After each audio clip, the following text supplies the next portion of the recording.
Imunidade a Genjutsu existe? Teorias é o que não falta sobre essa suposta imunidade a Genjutsu. Mas será que alguma delas tem fundamento? Quer saber mais? Então pega o pergaminho que hoje eu vou te explicar.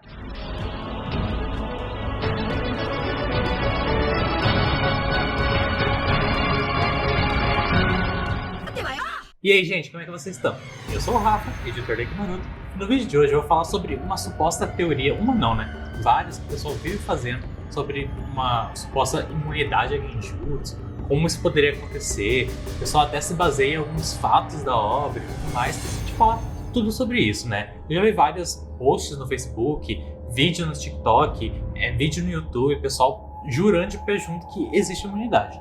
Talvez até exista, a gente vai falar sobre isso mais pra frente. Mas pra gente não enrolar muito aqui, se você gosta do meu trabalho, já conhece meu trabalho, deixa o like aí embaixo que eu tenho certeza que você vai curtir esse vídeo. E se você ainda não conhece, assiste até o final, que eu tenho certeza que você vai gostar. Aí você dá um like, se inscreve e ativa o sininho, beleza?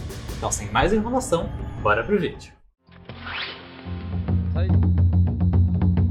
Bom, em alguns fóruns, no Facebook, até no Instagram, TikTok, né, alguns sites fazem algumas teorias. Eu vejo o pessoal falando sobre imunidade de uma coisa, de outra. Algumas até têm fundamento, dá pra explicar certas coisas, mas algumas parecem um pouco forçadas, sabe?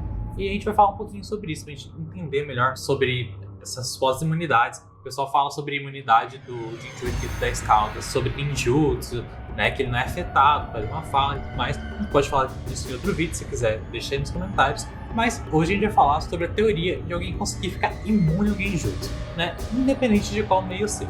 E a gente vai analisar os principais argumentos que o pessoal usa para essas teorias. Se você tiver alguma teoria que talvez eu não tenha falado aqui, que possa comprovar uma suposta imunidade ao Genjutsu, deixa nos comentários também, beleza?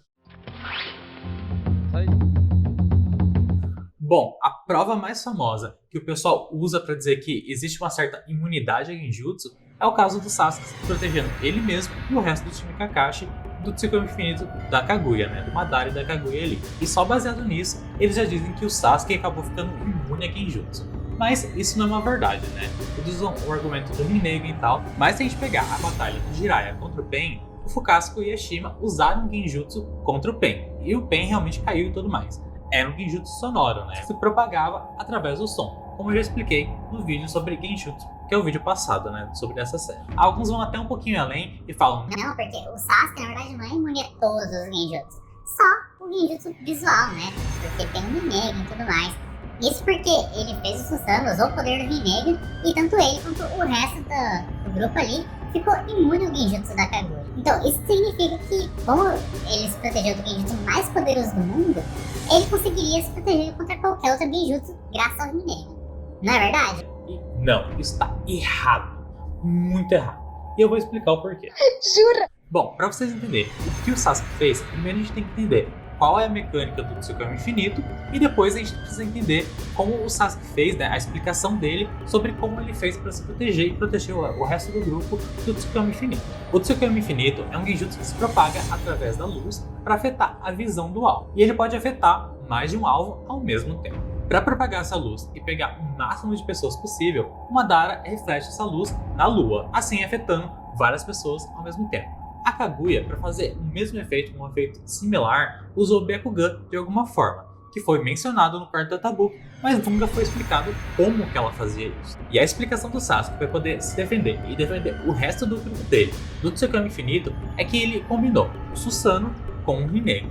O que ele fez foi proteger todo mundo com o Susanoo primeiro e blindar o Rinnegan para não entrar nenhuma luz e não afetar eles. Aí vocês podem me perguntar: ah, Rafa, mas se ele protegeu da luz do Tsukuyomi Infinito, isso quer dizer que nada, nenhum estímulo vai chegar até o olho dele. Então ele é imune sim contra Genjutsu que afeta a visão. E não, isso também não é uma verdade. A luz é apenas um estímulo que pode ser bloqueado de diversas formas diferentes. Se a gente for pegar, por exemplo, o caso do Kabuto, o Kabuto, ele consegue bloquear a luz dele usando aquelas pálpebras dele lá, né? Ele até fica um pouco cego e tal. E esse não é o caso. O próprio Killer Bee, ele usa o óculos dele para bloquear um pouquinho da luz e conseguir ver melhor em certos campos de batalha e até mesmo contra alguns jutsu. Foi o caso da Fu. No entanto, mesmo assim, nenhum desses dois métodos tantas pálpebras do Kabuto. quanto os óculos do Killer Bee não protegeram eles do Tsukuyomi infinito da Kaguya. Isso porque, como afirmado pelo quarto Atabuki, a luz do Tsukuyomi infinito consegue entrar em qualquer brecha para poder afetar a vítima. Então, em resumo, o que o Sasuke fez foi criar um Susanoo e blindar ele por todos os lados, qualquer cantinho, qualquer brechinha, ele blindou com o Rinnegan dele contra a luz, né? Não deixar nenhum tipo de luz passar e assim proteger todo mundo do Tsukuyomi infinito, graças ao Rinnegan. Isso sim é um mérito do Rinnegan, o Rinnegan realmente fez isso. Mas ele não poderia fazer isso só com o Rinnegan. Ele precisou do Susanoo para conseguir proteger eles da luz e assim não serem afetados. Inclusive, o próprio Sasuke precisou disso. Ele não poderia ter feito isso sozinho. Só que esse bloqueio de luz não seria efetivo contra outros genjutsu, né? O caso que o Rinnegan faz foi bloquear a luz dentro do Susanoo, ele não seria efetivo contra outros genjutsu visuais. Isso porque o Rinnegan ainda é capaz de enxergar muito bem, né? Como a gente já viu em vários casos, ele tem até visão compartilhada e tudo mais. Isso deixa eles ainda mais suscetíveis a um tipo de genjutsu ou qualquer outra coisa. Então assim, se o usuário do Rinnegan ainda é capaz de enxergar, ele ainda pode cair em um genjutsu. A não ser que ele fique totalmente cego, ele não vai ficar imune a um genjutsu, né? Mesmo com o Rinnegan, mesmo bloqueando a luz, qualquer coisa, se ele é capaz de enxergar, ele é suscetível a um genjutsu que afeta a visão.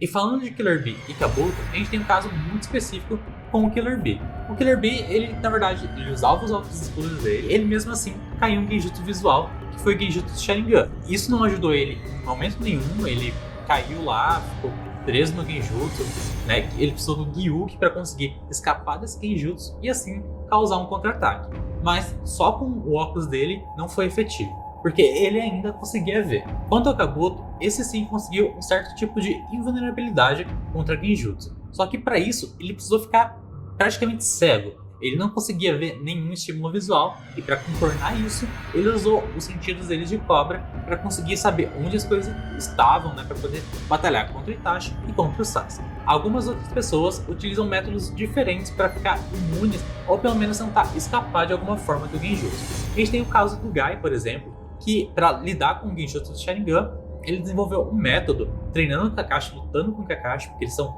grandes rivais, ele desenvolveu um método de lutar com ele olhando para os pés. Então, ele fica, de certa forma, imune ao genjutsu do Sharingan, já que ele não vai olhar o estímulo do Sharingan. No entanto, se o usuário ainda programar o genjutsu para pegar ele pelos pés, não é quando ele olhar para os pés, assim como o Itachi fez, o Naruto olhar para o dedo dele, ainda assim o Gai vai cair no genjutsu. Ainda existe um outro método criado pelo Deidara, a tentativa de lidar com o genjutsu do Sharingan também, depois que ele foi humilhado pelo Itachi. Então ele consegue perceber o genjutsu e acabar saindo dele, mas ele não fica imune ao genjutsu. É uma forma de perceber o genjutsu basicamente. Outro exemplo que o pessoal vive falando sobre imunidade a genjutsu é o caso do Sasori, porque ele virou basicamente uma marionete humana, ele não tem cérebro, ele não tem sistema nervoso, então como é que o genjutsu poderia afetar ele, certo? Bom, existem algumas formas. Senta que lá vem a história. Como a gente sabe, a única parte viva dele é aquele núcleo que ele guarda no peito dentro das marionetes que ele acaba entrando. E a gente sabe também que ele produz chakra, ou seja, energia física e energia mental misturando e podendo produzir o chakra para usar as técnicas dele, que inclusive gastam bastante chakra, já que ele usa várias marionetes e até ele faz uma Kikeikai com o terceiro Kazekai. Então, uma vez que ele tem esse núcleo e é capaz de gerar chakra com ele, ele é capaz de cair no genjutsu, porque ele consegue processar as coisas, porque ele consegue ter energia mental o suficiente. Ou seja, o genjutsu pode afetar ele normalmente, sem nenhum problema. Ainda vão aparecer algumas pessoas que vão falar sobre o sistema nervoso, né? Porque o Sasori, como ele é uma marionete, ele não tem nenhum sistema nervoso. Então, como é que o genjutsu ia afetar ele se o objetivo do genjutsu é entrar em um dos 5 sentidos, afetar o sistema nervoso para chegar até o cérebro e criar a ilusão? Bom, apesar do Sasori não ter um sistema nervoso, ele é capaz de ver e escutar. Portanto, são duas formas de colocar ele em um genjutsu. Algumas pessoas ainda vão tentar trazer o caso do Zansuru, do Sasuke Hitsuden, porque o Sasuke tentou colocar ele em genjutsu, mas ele tinha um olho de vidro e acabou não caindo no genjutsu. No entanto, as pessoas esquecem totalmente que pessoas com olho de vidro normalmente não enxergam por aquele olho de vidro, elas não conseguem ver, portanto elas são cegas, e dessa forma imunes ao genjutsu visual, quando é lançado naquele olho. Talvez tentasse lançar em outro olho, alguma forma que ele conseguisse ver aí sim ele cairia no Genjutsu. Assim como o Sasori poderia tranquilamente cair no Genjutsu. Isso porque esse não é o caso do Sasori. O Sasori consegue enxergar. Indo para um lado mais básico, considerando outros animes, mangás, filmes, jogos, séries, o que for, algumas pessoas ainda afirmam de pés juntos que as pessoas de outros universos, que não sejam de Naruto, são imunes a Genjutsu. Isso porque elas não têm chakra, né? As pessoas geralmente falam isso. Só que assim, as pessoas que falam isso não entendem como é que é formado o chakra. E eu vou assumir que vocês já viram meus vídeos sobre chakra, como é que o chakra é formado e tudo mais. Então eu não vou me aprofundar muito aqui, eu vou só fazer um resumo. O chakra ele é formado de energia física e mental. Quando ele está separado, ele é estamina. As pessoas normais não têm chakra, elas só têm estamina. Os civis e tal, mesmo em Naruto, fora de Naruto, a gente produz energia mental e energia física, a gente não produz chakra. E mesmo assim a gente tem algumas menções na obra que todo mundo tem chakra, que o Hagoromo perde chakra, o próprio Naruto falou que todo mundo tinha chakra no Kawaki e tudo mais, e eu já expliquei sobre isso no vídeo sobre chakra, vai estar aqui nos cards se vocês quiserem assistir. Isso por si só já mostra que qualquer civil pode cair em Genjutsu, assim como o Itachi colocou uma civil para distrair o Jiraiya, lá para poder tentar capturar o Naruto, né, pelo menos fingir que ia tentar fazer isso, e também o Madara e a Kaguya colocaram civis para cair em Genjutsu. E nenhum deles tinha chakra. Eles eram apenas civis. Eles não sabiam moldar chakra. Ao menos não há nenhum indício de que eles poderiam fazer isso. Portanto, se um Genjutsu afeta essas pessoas, afetaria outras pessoas de outros universos também. E não só pessoas. Alguns animais também já caíram em Genjutsu. Como é o caso do Akamaru, quando ele caiu no Genjutsu da Yakumo Kurama, ou no caso de alguns gatos e cachorros que a gente viu caindo no Tsukami Infinito também. Então, para cair em Genjutsu, basicamente a pessoa precisa ter um dos 5 sentidos funcionando e precisa pensar de alguma forma. Normalmente através do cérebro para poder processar a ilusão. Então, qualquer pessoa de qualquer universo pode cair em Genjutsu sem problema nenhum. Mas note que eu falei que precisa de um dos 5 sentidos funcionando. Portanto, se alguma pessoa não tiver um desses sentidos em funcionamento, ela vai ser imune ao Genjutsu que afeta aquele sentido. Por exemplo, uma pessoa cega não cairia no Genjutsu que afeta a visão, porque ela não veria o estilo. Como é o caso do Kabuto, que eu já falei com as pálpebras dele, ou mesmo o Rock Lee, quando ele usa o sensoramento dele triunfante, que ele tem que fechar os olhos e ele aguça outros sentidos enquanto ele não tem a visão. Uma pessoa surda também é imune a Genjutsu que afetam a audição, como o Shikamaru simulou colocando alguns tampões de ouvido para ficar imune ao Genjutsu da Tayuya lá no anime. Apesar disso, quem tem sentidos mais aguçados fica ainda mais suscetível a cair em Genjutsu. Então é melhor os Inuzuka ficarem bem preocupados com Genjutsu que afetam o olfato. Outra coisa que eu mencionei é sobre ter um cérebro ou a capacidade de interpretar informações, senão a pessoa não vai interpretar o Genjutsu. E no caso dos Kakashi do Kulaburami, eles sim são imunes, totalmente imunes a Genjutsu, porque eles têm um sistema nervoso tão simples, mas tão simples que eles não conseguem processar a informação, não processa o Genjutsu, e dessa forma eles ficam imunes. Mas isso não significa que todos os insetos são imunes a Genjutsu. Como a gente pode ver, a gente já viu alguns insetos do próprio Kulaburami caírem em Genjutsu que não são Kakashi, né? São outros insetos, o Coach, por exemplo. Na novela do Itachi, eles caíram em Genjutsu. E a gente pode ir um pouquinho mais além também. A gente viu o próprio Chomen, que é um inseto, tudo bem que é um abiju e tudo mais, mas é um grande inseto, e ele caiu em Genjutsu também, então ele também não é imune. E como vocês podem ver, até existe uma forma de ficar invulnerável ao Genjutsu e tudo mais, mas taticamente isso é inviável. Para vocês que jogam RPG, não tem como ficar imune a Genjutsu, porque senão vocês vão abrir uma grande brecha para poderem ser atacados. Então não faz nem sentido vocês tentarem fazer qualquer tipo de coisa dessa. Você é um homem muito corajoso, se cercou para lutar! Mas aí, vocês curtiram o vídeo? Eu espero que sim. E se vocês curtiram, deixa o like aí embaixo, porque isso ajuda imensamente o canal. Compartilhe com os amigos de vocês. Se inscreve no canal se você ainda não for inscrito, gostou do conteúdo, ativa o sininho e eu vejo vocês no próximo vídeo. Tenham todos um bom dia, uma boa tarde e uma boa noite. Fiquem todos com Kaguya.